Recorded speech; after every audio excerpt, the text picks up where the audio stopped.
तपस्या करत करत सालों बीत गई। तब ब्रह्मा जी की तपस्या से प्रसन्न होके महिषासुर के दर्शन देहलन। जब अलन कहलन कि वत्स अपनी आंखें खोलो, तुम्हारी तपस्या सफल रही। जब इतनी बतिया महिषासुर सुनले है बाबूजी, धीरे धीरे आंख को खोलता है, दोनों हाथ जोड़ करके ब्रह्मा जी के सामने खड़ा हो जाता है, दंडवत प्रणाम करता है। ब्रह्मा जी कहला कि पुत्र, मैं तुम्हारे तपस्या से प्रसन्न हूँ, मांग लो जो तुम्हें चाहिए वो वरदान मांग लो। महिषासुर कहला कि हे प्रभु, अगर आप हमके कुछ देहले चाहतानी तो हमके ऐसा वरदान दे कि एह दुनिया में हमके केहू मार ना पावे। ब्रह्मा जी सुनत अचंभित रह गए, कहलन कि पुत्र, यह मृत्यु लोक है, यहाँ पर जो भी आया है उसको एक ना एक दिन जाना है। महिषासुर कहलस कि ना, हमके तो इहे वरदान चाहिए, देवे के बाद तो ना रहे तो हम फिर तपस्या करो। ब्रह्मा जी उतना जिद के देख करके ए बाबूजी कहलन कि जाओ, तुम अगर इस दुनिया में पाप करोगे, तुम्हारा पाप अगर हद से ज्यादा बढ़ जाएगा, उस दिन तुम्हें इस दुनिया में एक असाधारण नारी के हाथों से तुम्हारा मृत्यु होगा। कह करके ब्रह्मा जी वहां से चले गए। महिषासुर आशीर्वाद के वरदान के पौला के बाद से घोर पाप करे लागल। जहां पुजारी पंडित लोग के देखे जाके बड़ा बड़ा यज्ञ के भंग कर दे, उन्हें लोग ऊपर बड़ा दुर्व्यवहार करे, और अत्याचार एकदम जब बढ़ गई, इतना अंधा हो गई रहे कि डायरेक्ट स्वर्ग लोक इंद्रलोक तक चढ़ाई कर देखलस। इंद्रलोक में जाके जब सब देवता लोग से घमासान युद्ध होके लागल, युद्ध छिड़ला के बाद जब इंद्रदेव और सब देवी देवता अपन प्रहार करल, राक्षस के जात महिषासुर मराना, ओकर सर धड़ से अलग भी हो जा, तब ओकर सर आके ओकरा शरीर से जुड़ जा। सब देवी देवता वहां से हार मान के जान बचाते हुए वहां से चलते हैं और जाते हैं कहाँ?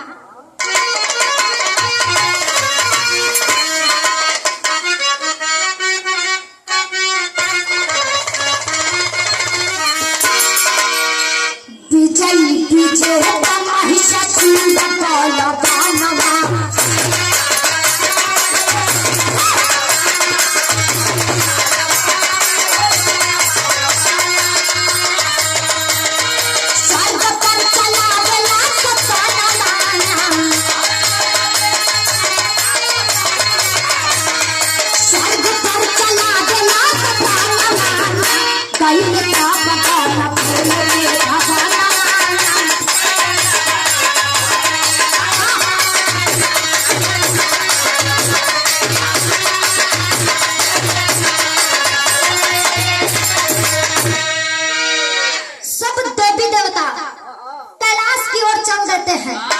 कैलाश पर्वत पर जाते हैं और भोलेनाथ अपने तपस्या में लीन रहते हैं। जाकर के सामने खड़े होकर गिड़गिड़ाते हैं, बैठकर गिड़गिड़ाते हैं, त्राहि माम प्रभु त्राहि माम। जब इतनी बतिया के भोले शंकर जी के कान में इतनी बतिया जब घुसल हो, भोले शंकर जी अपन आंख के खोललन और सब देवी देवता लोग के बात सुने लगलन। सब देवता फरियाद का करो,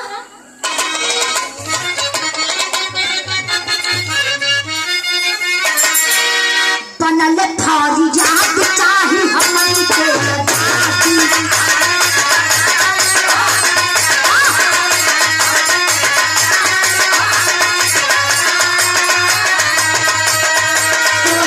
चला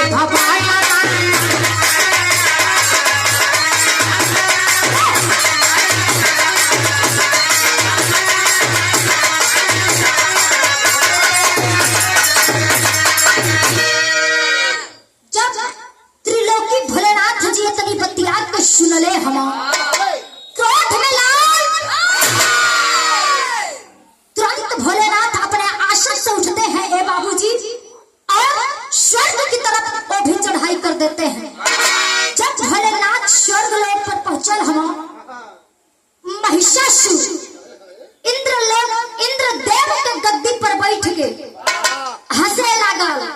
कलश के आई त्रिलोकी कालों के काल महाकाल आपके स्वागत हो।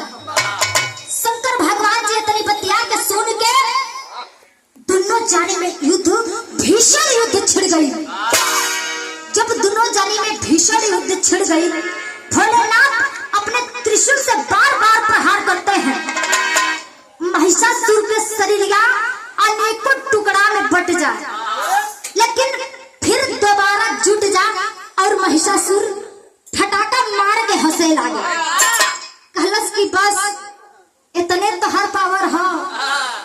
शंकर भगवान जी मारत मारत महिषासुर के इतना थक गई, सोच में पड़ गलन कि आखिर एकर मृत्यु कैसे हुई। ऐसे से उठ के एक जगह जाके वन में एक छोट सा कुटिया रहल।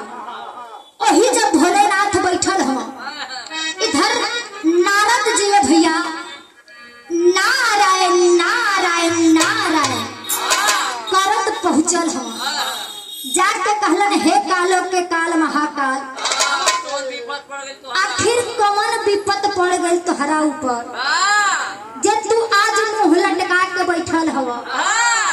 शंकर भगवान जी जब इतनी बतिया के सुनले हवा, कहलन के हे नारद मुनि, हे देव ऋषि, आखिर समझ न आवत हो कि महिषासुर कैसे मारल जाए, ओकर मृत्यु कैसे हुई। जब नारद मुनि इतनी बतिया सुनल रे भैया हंसे लगला। कहलन कि अरे जा हो हरे महादेव, आज तो हर बुद्धि हेरा गई कहाँ गई। नारद जी भगवान भोलेनाथ से कहलन कि हे प्रभु, ब्रह्मा जी से महिषासुर के वरदान मिलल हो कि ओके एगो सिर्फ असाधारण नारी ही मार सके। इतनी बतिया के शंकर जी सुनलन, हम मुंह लटका के अपने कैलाश की तरफ चल देहलन। जब कैलाश जाकर चुपचाप बैठल हम, माई पार्वती वही समय पहुंचल है। कैसे मास्टर साहब?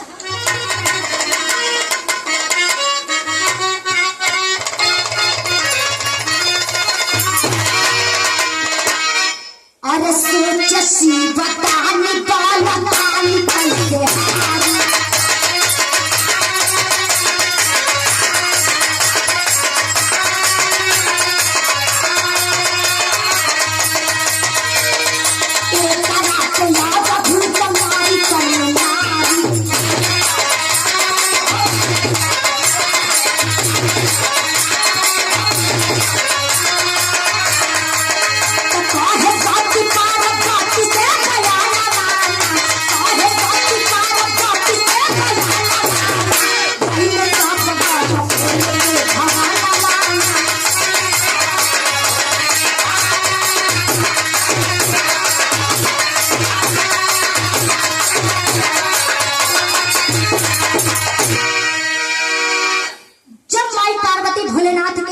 उदास चेहरा में देखले है। ए भैया, माई पार्वती पूछली जब भोलेनाथ जी पूरा बात के बतबलन, माई पार्वती क्रोध में कहली कि इतना दुस्साहस और नीच पापी का जे हमरे पति का अपमान कैलस। माई पार्वती क्रोध में एगो असाधारण नारी का रूप धैली। कैसे?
माई पार्वती जी अपने पति के अपमान के सही ना पवली और क्रोध में माई दुर्गा का रूप धारण कैली, एगो असाधारण नारी के रूप धारण कैली।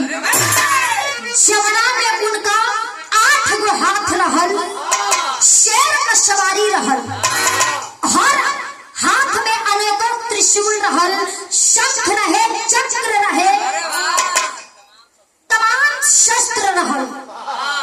माई पार्वती स्वर्ग लोक में गई रही, इंद्र लोक में जाके और महिषासुर से लड़ाई करे लगली।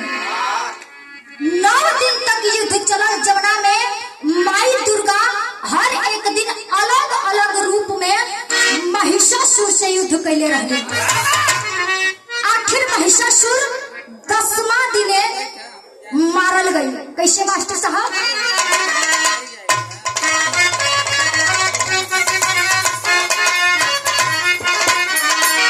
महिषासुर माराई रहे दशमी के दिनवा।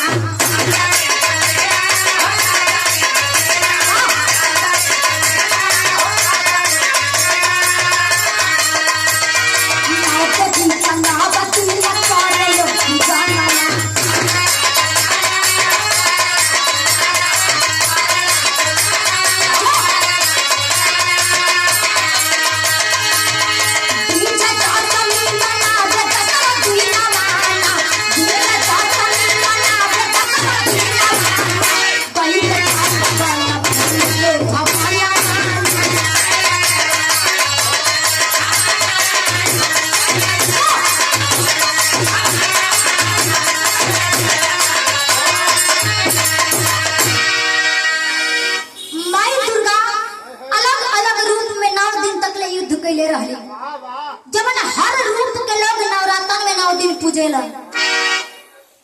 10वां दिन माई दुर्गा महिषासुर का वध कैले रहली।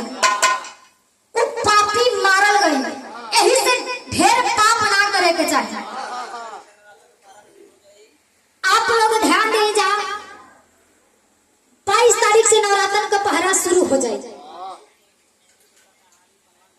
शुद्ध शाकाहारी पहलवान ढाबा खुल गई बा। आप लोग अगर बाहर निकल गई जा तो हर जगह जाए तो कुछ न कुछ मिलावटी खाना ही मिली। यही से आप लोग पूरा नवरात्र यहाँ आके भोजन का लाभ उठाए जा, साथ साथ आराम भी करी जा। लास्ट लाइन में कहना बा,